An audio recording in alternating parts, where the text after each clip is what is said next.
Philadelphia Eagles coming off a bye week and a trade deadline in which they have made an acquisition for Jaelan Phillips for a third-round pick. And let me tell you something, ladies and gentlemen, this is something that I believe, many Eagle fans thought was coming down the pike. Now, we wanted Myles Garrett, and there was talk about Myles Garrett, but this is typical Philadelphia. They make you look at the moon and try to shoot for the moon, but then you really just land amongst the stars. And Jaelan Phillips is a quality football player. He's 26 years old, expiring contract, coming from Miami, third-round pick, and quite frankly, has played in Vic Fangio's scheme, and Vic Fangio really, really likes this player, so I think he's going to fit like a glove, and he's excited to be here. We heard the press conferences, all that jazz, and, Philadelphia vibes right now are just feeling pretty good for the most part, outside of A.J. Brown pouting, but that's usually status quo for the last year and a half or so. There's really no news to be broken on that front. So everything seems to be all good in Philadelphia, right? However, we're playing against the Green Bay Packers, who is a team that every pundit from the beginning of the season has been telling us that this is a team that can go out there and win the Super Bowl. It's one of the best teams in the conference, one of the best teams in the NFL, one of the most talented rosters in the NFL, and they could go out on the road and beat anybody, and they could go and win the Super Bowl and beat anybody in the league and hoist the Lombardi trophy because they have that kind of talent. They have that kind of pedigree. They have that kind of poise, and they have that kind of experience. Give me a damn break. This Green Bay Packers team is doing shit. They're not going to do a damn thing. Excuse my mouth. They're not doing a damn thing. I come from a biased perspective. I have never been a supporter of the Green Bay Packers. I don't think they're that great. It's a good organization. It's a well-run organization, no doubt about it. They've always been good. They've always been a quality football team. I don't remember a time the Green Bay Packers have been a bad football team. They never have been. Even in their down years, they're never a bad football team. You're never seeing them picking in the top 10. That's just not what they do. However, this idea that they're going to be one of the few teams in the race at the end of the day to win a Lombardi trophy is ridiculous to me. What in their track record has proven that they can go ahead and do that in this Matt LaFleur, Jordan Love era? Because that's the era that you're in. What has Jordan Love done in this league to suggest that he can go out and win you a Super Bowl? What has this Green Bay Packers team gone out and done to prove to you they could go out and win a Super Bowl? This team, if they lose against the Philadelphia Eagles, who they are favored against because they're at home in the frozen tundra, if they lose to the Philadelphia Eagles, their season's done. It's over. They're not doing anything. They're not going to win a Super Bowl if they can't beat Philadelphia. Their season's on the line for the grand scheme of things in this Monday night matchup. And because this game means more to the Green Bay Packers versus the Philadelphia Eagles, excuse me, this weather's got me all screwed up. Because it means more to them, it makes this game that much more interesting. Because right now, like I said, the vibes in Philadelphia, almost immaculate for the most part. Again, we don't care that necessarily A.J. Brown's upset because he's always upset. That's just who he is. Everyone in the locker room still supports him. Everybody is in vibing with A.J. Brown in the locker room in Philadelphia, so nothing new there. The Green Bay Packers, though, just came off a terrible loss against the Carolina Panthers where they got beat up. Now, I know you look at the score, it's 16-13. It was a tough game, and they only lost by one field goal, but that was a game where they got their asses kicked. Like, they got beat the hell up. And because of that game, there has been a trend against the Green Bay Packers this year that you can note. And because of that trend, it's more likely than not, they're not going to do a damn thing. And Philadelphia, I believe in this matchup, can exploit that more so than the Packers go out and play an A game. And we're going to explain that in just a few moments. But before we do that, let's introduce you to the show. This right here is The Riding the Bench Eagles podcast. I am your host, Asif Body, and like you, I am a Birds fan who talks about the Birds, only the Birds, and nothing but the Philadelphia Eagles. So please do us a favor here. Help us grow this channel organically by shooting this video a thumbs up, commenting your thoughts in the comment section below, and subscribing to the channel. Also, check us out on Apple Podcasts and Spotify. Leave a five-star review, because in the end, it doesn't cost you a damn thing to go ahead and hit that subscribe button. We appreciate your support on the opposite side of the camera, on the opposite side of the airwaves. Philadelphia going on the road, a 1.5-point underdog at this point in time. Again, it was at 2.5 on Friday. They moved it down to 1.5. They're starting to lean towards Philadelphia a little bit more. I agree with that notion, okay? The weather report suggesting a high of 39 degrees, which is a nice football day. You know, that's good football weather. And a low of 27, so a little bit on the chillier side. Nothing too crazy, but chillier. Let me ask you this. If that's the weather report, let's just say we play a low of 27. Does that favor the Green Bay Packers, or does that favor the Philadelphia Eagles? And if you're an honest fan, football fan, Eagle fan, Packer fan, whomever, you would say to yourself, that kind of favors the Philadelphia Eagles. Sure as hell doesn't favor the Green Bay Packers, who I know they want to give the projection they're a tough running football team. That's not who they are. They want to drop back and look pretty, and they want to chuck the rock all over the field. And they use the running game to help facilitate that, right? That's the LaFleur offense. And to his credit, good coach, really good pedigree, really good offense when he's got talent around them. But, you know, listen, I mean, I look at the Green Bay Packers as not a running team, which to me seems like they're not necessarily the most toughest team in the conference. When you play in Green Bay, frozen tundra, you generally are supposed to have the mindset of being a tough-minded team. That's what you would associate a cold weather team to be. The Green Bay Packers, for the better part of 2.5 decades of my life, and I'm 29 years old. I started watching football in 2007. So I saw the Aaron Rodgers years. I saw the end of the Favre years. And now I see the Jordan Love era. They have not been a tough football team. They've been a team that wants to be pretty. Throw the ball all over the yard. And because of that, when they get to January, February, and all that cold weather game, doesn't bode well for them. It doesn't translate. And in this game, in this era, it's the same thing. You don't look at Jordan Love. You don't look at Matt LaFleur. Yeah, you can look at Josh Jacobs and say he's a tough son of a bitch, and he is. And again, I am not suggesting here trying to question the manhood of the Green Bay Packers players. That's not what I'm trying to do here. I'm saying, compared to the rest of the teams in the NFL, if you had to rank them on terms of toughness, I don't think they're ranked very high. Like, if I'm a football player, if I'm an Eagle, I'm not afraid of the Green Bay Packers, like every other pundit tells me that I should be. They haven't done shit. And the question about toughness is, will they be able to stop the run? And I know what you're thinking. Philadelphia hasn't proven that they can run the football this year. I get you. But we did come off a game where Saquon Barkley broke the 100-yard mark. Josh Jacobs has not yet even done that this year. You can go ahead and look at the stat sheets. But there's a trend in every Green Bay Packers loss that's worth noting. Any team that can run the ball. If you can run the ball on the Green Bay Packers. Hold on, I'm about to cough. Give me a second. Tell you, this freaking weather, killing me.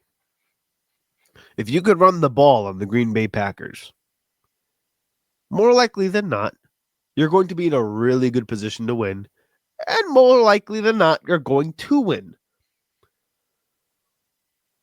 And even in the game that they tied against the Dallas Cowboys were getting good play on the run. You don't believe me? Let's freaking pull it up. I will pull up the damn stat sheet of these games because, quite frankly, I think it's worth noting. So, to my video audience, you get to see it. And to the radio audience, I will just explain what I am going to show you here. This is the first game, the first loss on the season. For heaven's sake, the cough. The Green Bay Packers versus the Cleveland Browns. This was in September, okay?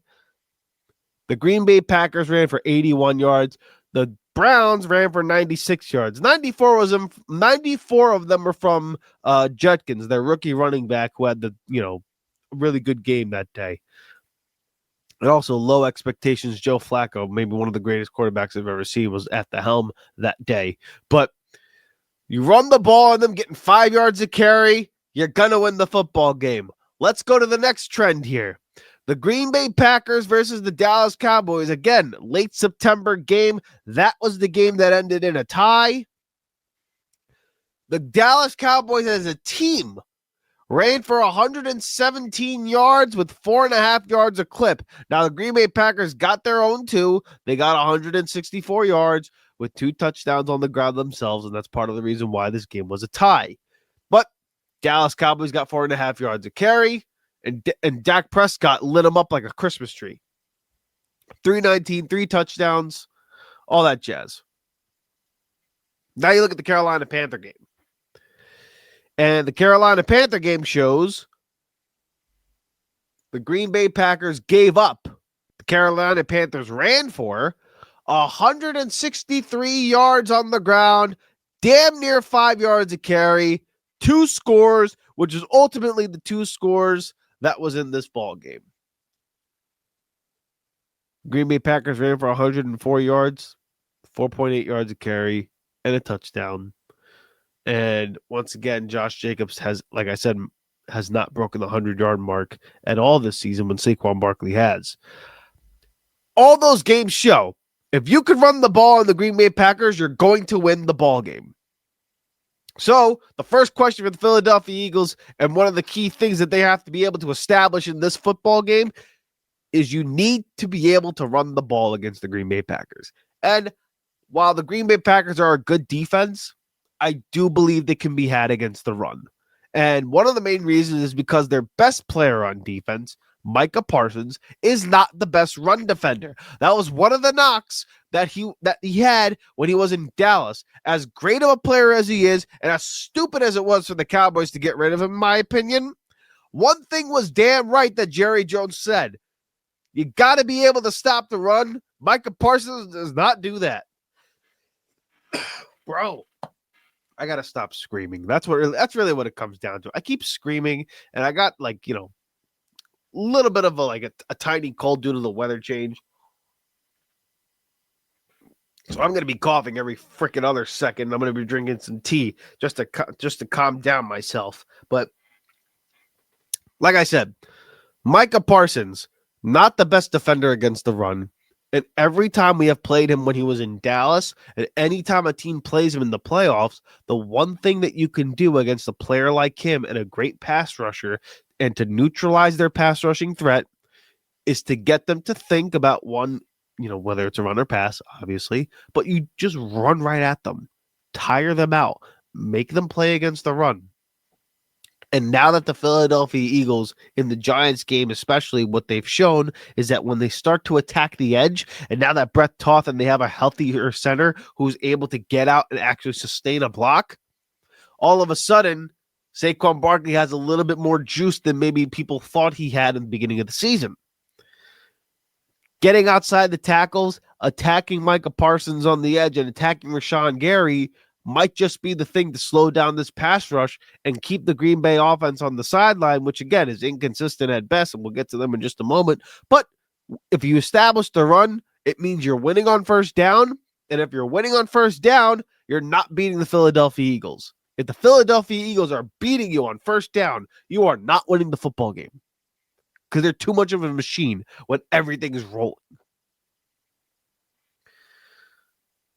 The second question comes to the Green Bay Packers offense. It's not even so much about the Philadelphia Eagles because I I have a feeling I know what is going to come here. Jalen Hurts is going to have a clean game. I think Saquon Barkley is going to have another 100-yard game. And I think AJ and Devonta are going to get theirs at will. They'll probably both finish with like 80 yards a pop. Dallas Goedert will get the touchdown here or there. And then the Philadelphia Eagle offense is probably going to score about 28 points. That's what I believe is going to happen. Can the Green Bay Packers score 28 points on this Vic Fangio defense? That's the question. I know the Eagles can because Jeff Hadley's defense is primarily a man-style defense. And what's the one thing in the NFL that's almost as guaranteed as me being bald as shit? Jalen Hurts against man is as good as any quarterback in the NFL. That's his bread and butter. If you blitz him and you play man, he will gut you. The base defense of the Packers is single high, primarily a man-style defense. Now you can do other coverages like play cover 3 with a one safety shell and all that. Just I get that, but primarily they're a man-style defense. They commit to stopping the run, get you to throw after a good lead, and then they pin their ears back and pass rush you with Micah and Rashawn Gary. Again, I think the Eagles are going to be able to run the ball on them. And because of that, the Green Bay Packers are going to have to be forced to throw the football. And with Jordan Love against the complicated defense, I have a gut feeling because he does this every game. He's going to give you one or two passes in which you can go ahead and take it away from the Green Bay Packers. Because that's what Jordan Love does. As nuclear of a talent as he could be, and he could go nuclear. Like he can get as hot as any quarterback in the NFC. He can also give you some of the worst football you've ever seen. Almost to a point where it's Jameis Winston-esque. Not quite that bad, but you get my point. He could give you 30 touchdowns and 300 yards and 3 touchdowns in one game, or he could give you a $162 picks and what the hell was that kind of throws? That's what he's capable of doing. And part of that is the youth, and we understand that. And that's not a knock on Jordan Love per se. It's just the nature of the beast. And when you're playing a quarterback like Jordan Love, who has youth, and you're comparing him against a Vic Fangio defense, my money's going to go towards the Vic Fangio defense more often than not. I don't think the Packers are going to score more than 20 points in this game. I have them scoring 17. And because of that, it's just not going to be enough. Jordan Love's going to throw a pick or two. Josh Jacobs not going to get 100 yards on the ground. These receivers are not going to get open because as talented as they are, shiitake, bro. As good as they are, I don't see that X receiver. I don't think Golden's playing in this game. I don't think Reed is playing in this game. Dobbs is a good receiver. Watson's a good receiver. None of those guys give you fear like Devontae and AJ would give you fear. There's no X receiver to look at and say, hey, we got a game plan for that guy. No, bunch of B-plus players. That's what they got. And then lastly, the thing that I'm going to say in favor of the Philadelphia Eagles, and maybe the one matchup that I think they're going to be able to exploit on this Packers offense, offensive and defensive line. With the addition of Jaelan Phillips in Philadelphia, the pass rush rotation is going to be solidified now, where now Jaelan Phillips is the clear edge guy, the clear starter. Alex Hunt goes down a rung. Josh Uche goes down a rung. Brandon Graham goes down a rung. And all of a sudden, you have a solid rotation of players here. And now Jalen Carter is not going to get double teamed as much. Neither is Jordan Davis. Moro Ajomo could take a little bit less snaps, and he could be more effective when he comes into the game. Jihad Campbell, now all of a sudden he may not have to play on the edge as much. He could be out in coverage with Nakobe Dean and Zach Bond, and you could do a lot of different things on defense now. And the Green Bay Packers' weakness on the offensive line is right smack dab in the middle of their line. Guard, center, guard, particularly the right guard.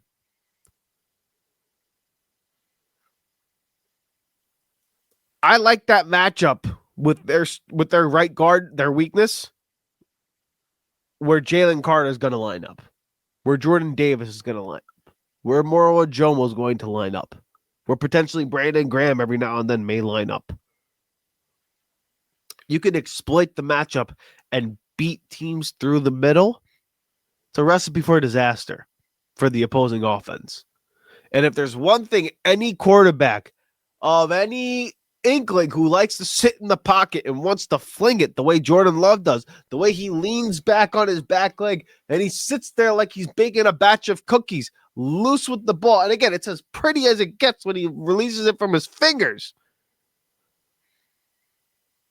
Interior pressure. Pressure up the middle where you can't step up and you have to be forced to roll out.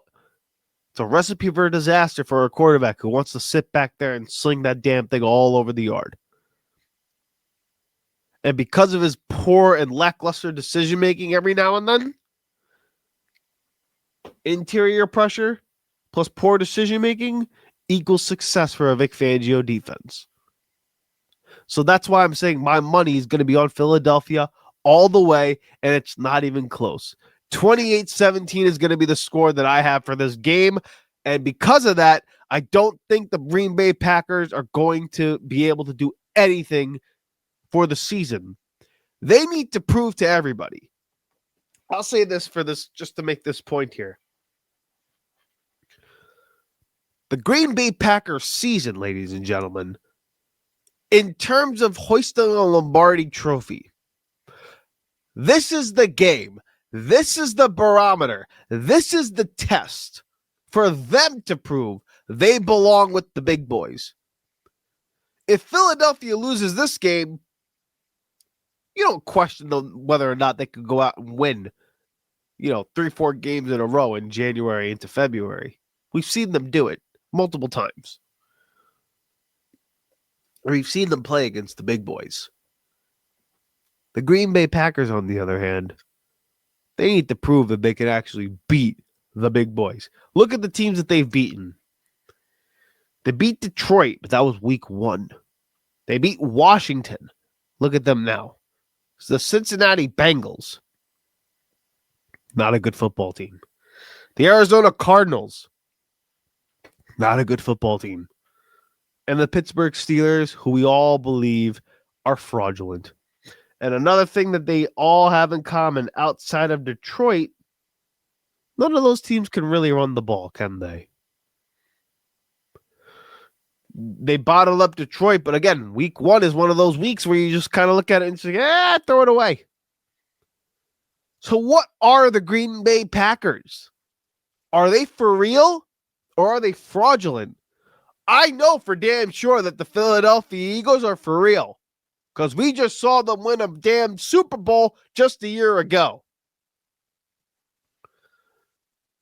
Vibes are good, man. Vibes are good in Philadelphia. Like I said, 28-17.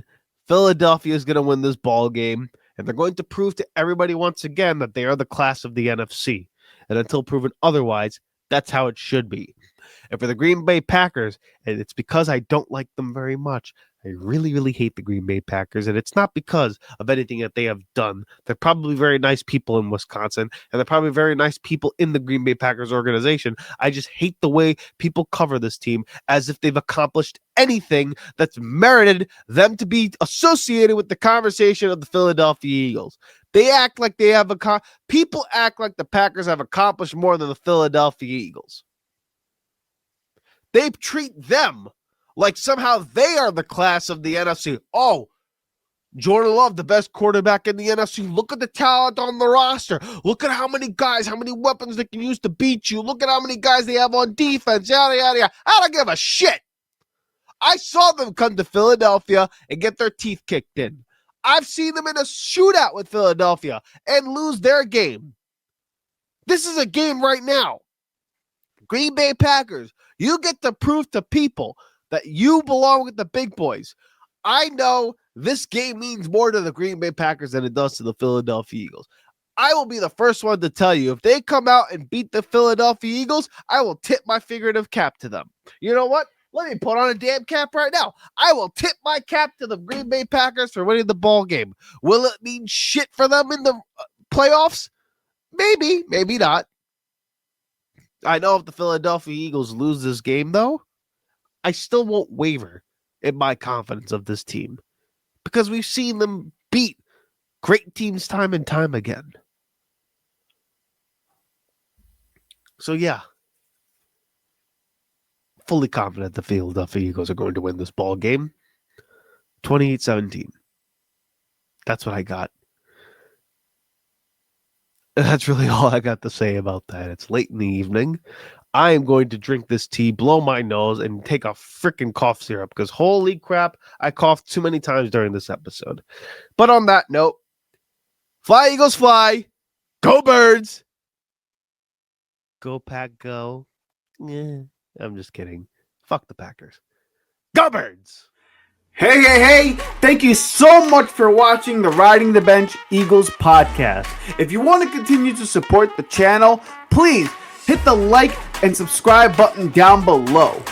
Also, check us out on Instagram and TikTok at Riding the Bench Eagles Pod. We're also on Apple Podcasts, Spotify, iHeartRadio, you name it, we're on there. Thank you so much for listening, and please join us next time here at the Riding the Bench Eagles podcast.